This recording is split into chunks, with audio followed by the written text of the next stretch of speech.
बिस्मिल्लाहिर्रहमानिर्रहीम। बोलते कालम के साथ मैं आमिर रज़ा खान। और अगर आपको ये पता चले कि चांद पर बड़ा एटमी धमाका होने जा रहा है और इसमें पाकिस्तान भी शामिल है, यानी पाकिस्तान की तरफ से एक न्यूक्लियर धमाका जो है वो चांद पर किया जाएगा, तो क्या आपको इस बात पर यकीन आएगा? आना चाहिए, क्योंकि जो आने वाली ख़बर है वो बड़ी ज़बरदस्त है। और इस ख़बर से का आगाज़ मैं अमेरिका से करना चाहता हूँ कि अमेरिका के नासा के वाइस प्रेसिडेंट ने, जो कि अबूरी आज इस वक्त सरबराह भी हैं, और उन्होंने सेन डफ़े नाम है जी उनका, सेन डफ़े ने ये ऐलान किया है कि 2030 तक अमेरिका अपना न्यूक्लियर रिएक्टर जो है वो चांद पर कायम करने जा रहा है। और उसकी डेडलाइन जो है उन्होंने 2030 मुकर्रर की है। अगेन 2030 बहुत अहम है।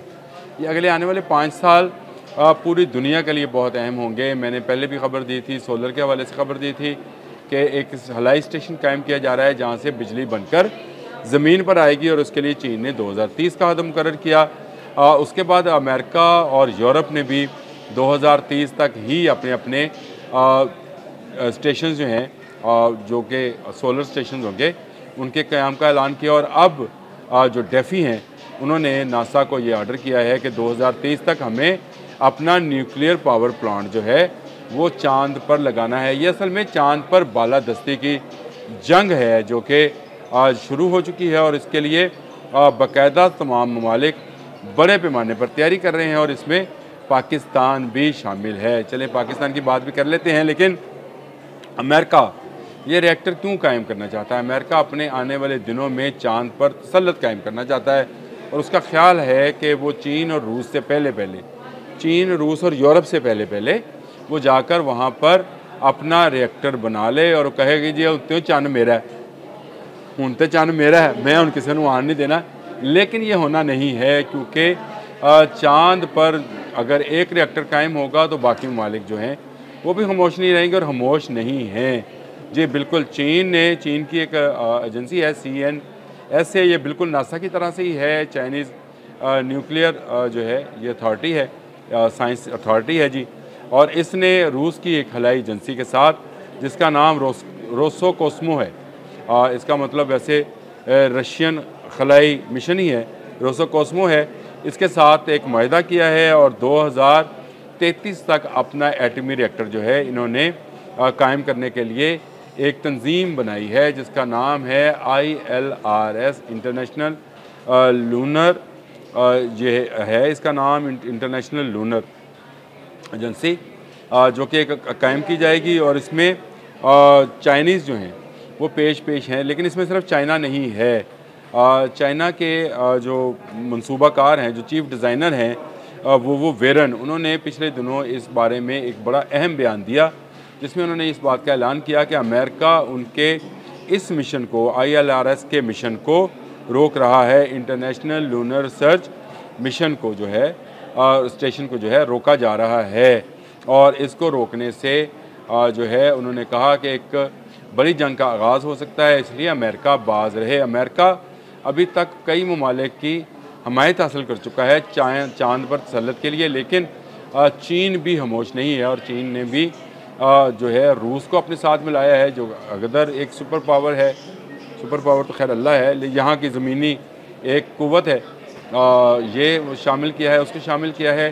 फ्रांस उसके साथ शामिल हो चुका है, जर्मनी शामिल हो चुका है, और एक और मुल्क का नाम वो वेरन ने लिया है, और वो मुल्क है पाकिस्तान। जी हाँ, उन्होंने पाकिस्तान का ना सिर्फ नाम लिया, बल्कि उन्होंने कहा कि पाकिस्तान इस सारे ILRS प्रोग्राम के अंदर तावन कर रहा है।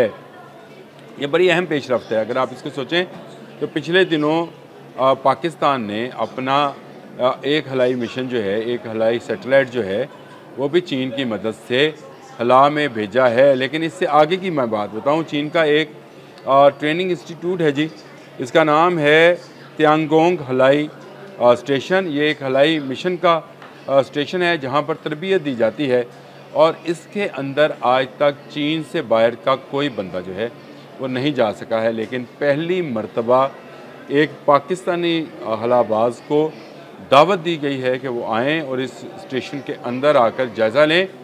ये वो स्टेशन है जो कि रेप्लिका है चांद पर बनने वाले स्टेशन का, जिसके अंदर क्या क्या चीज़ें होंगी, कितना प्रेशर होगा, कैसी ऑक्सीजन होगी, कैसी खुराक होगी, तो हमारा हलाबाज, पाकिस्तानी हलाबाज जो है, चाँद पर बनने वाले स्टेशन के हवाले से ट्रेनिंग हासिल करेगा। और ये भी कहा जा रहा है कि पाकिस्तान के ज़िम्मे भी कुछ काम लगाया गया है, जिसमें बहुत सारी चीज़ें और भी शामिल हैं कि पाकिस्तान कुछ अशिया बनाने में चीन और रशिया की ILRS प्रोग्राम के अंदर मदद भी करेगा। इसकी तफसीलात बड़ी ज़बरदस्त हैं और पाकिस्तान के लिए बड़ी खुशाइंद है कि पाकिस्तान हला में जा रहा है और हला में ऐसी तहकीक के अंदर शामिल हो रहा है जो कि एटमी रिएक्टर कायम करने की चाँद पर कोशिश करेगा। और अगर आप मुस्तकबिल में चाँद पर कोई एटम बम फटता हुआ, वैसे तो अभी हम चाँद को रोशन देखते हैं, कोई ज़मीन से हम चाँद पर एटम बम फटता हुआ देखें तो याद रखिएगा उसमें पाकिस्तान भी शामिल है। ये क्योंकि एक तहकीकी सारा विज़न है। इसमें कहा यह जा रहा है, जो अमेरिका ने भी ऐलान किया है, उन्होंने कहा कि वो एक पावर स्टेशन बनाना चाहते हैं जहाँ से बिजली बने और बिजली को आसानी से ज़मीन पर मुंतकिल किया जा सके। रशिया और चीन भी ऐसा ही पावर स्टेशन कायम करना चाहते हैं, लेकिन ये पुरअमन न्यूक्लियर स्टेशंस बनेंगे। अगर बनेंगे तो चाँद के कौन कौन से हिस्से पर बनेंगे, और ये बनने के बाद क्या चाँद पर अमन रहेगा? चाँद पर बैठी बुढ़िया अम्मा जो कि चरखा काट रही है, क्या वो सुकून से रहेगी? ये दुनिया में सुकून पे नहीं है, अब ये चाँद पर भी एक धमा चौकड़ी मचाने के चक्कर में है और वहाँ पर खलाई स्टेशन कायम करना चाहते हैं।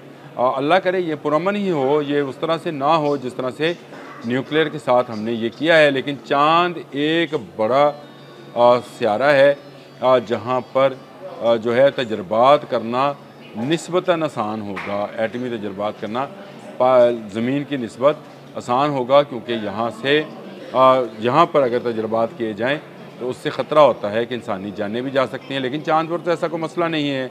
ये कहा यह जा रहा है कि एक ऐसे माहौल के अंदर जहाँ पर किसी इंसान के लिए कोई ख़तरा नहीं होगा, ऐसी तवानाई के सेंटर्स बनाए जाएँ जहाँ पर एटमी रिएक्टर्स को फॉल कर बिजली बनाई जाए और उस बिजली को ज़मीन तक लाया जाए। वो मैंने इससे पहले जो किया था, मैंने आपको बताया था कि अमेरिकन इस पर काम कर रहे हैं, अमेरिकन भी काम कर रहे हैं और चाइनीज़ भी काम कर रहे हैं कि हला में बनने वाली बिजली को ज़मीन तक कैसे पहुँचाया जाए। और अब अमेरिकन ये काम कर रहे हैं कि हला में न्यूक्लियर बिजली बनाकर उसको किस तरह से ज़मीन पर लाया जाए।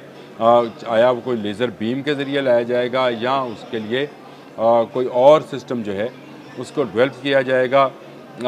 इंफ्रारेड कोई होंगी, क्या होगा क्या नहीं होगा ये तो लंबी कहानी है। लेकिन 2030 अगेन एक अहम साल साबित होगा जिसमें जो है अमेरिका पहला न्यूक्लियर रिएक्टर जो कि 40 किलोवाट का है, ज़मीन पर उसको बनाया जा चुका है और उसमें कुछ अमेरिकन प्राइवेट कंपनीज़ को भी शामिल किया गया है।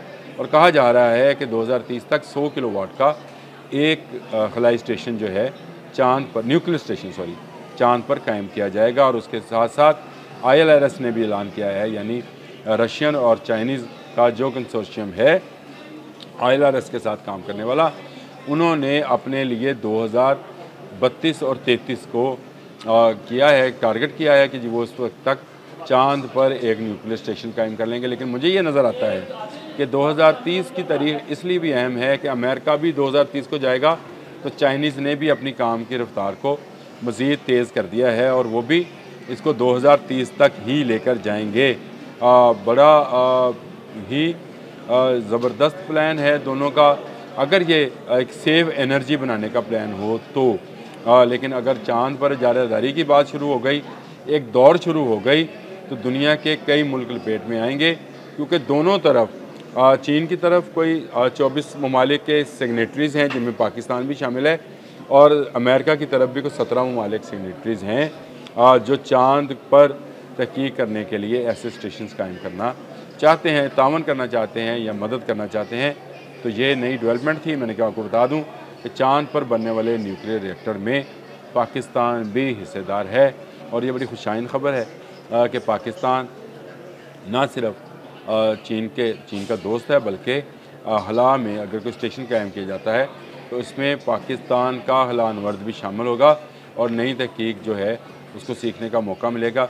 ये अच्छी बात है कि चाँद पर तहकीक की जाए, लेकिन चाँद पर वो वाला जो दुनिया में बदअमनी का गंद है वो वहाँ पर ना मचाया जाए। पाकिस्तान प्योरली सिर्फ़ और सिर्फ तहकीक के लिए अपने आप को पेश कर रहा है। पाकिस्तान के खिलाफबाज जो है वो इस हवाले से मदद फराहम करेंगे। लेकिन एक बात बड़ी अहम है कि दोनों तरफ जो है ममालिक सिग्नेटरीज़ हैं पुरअमन के लिए, लेकिन अमन को तो ख़तरा होगा जब न्यूक्लियर पावर प्लांट बनेंगे। अब तक के लिए इतना ही। अल्लाह।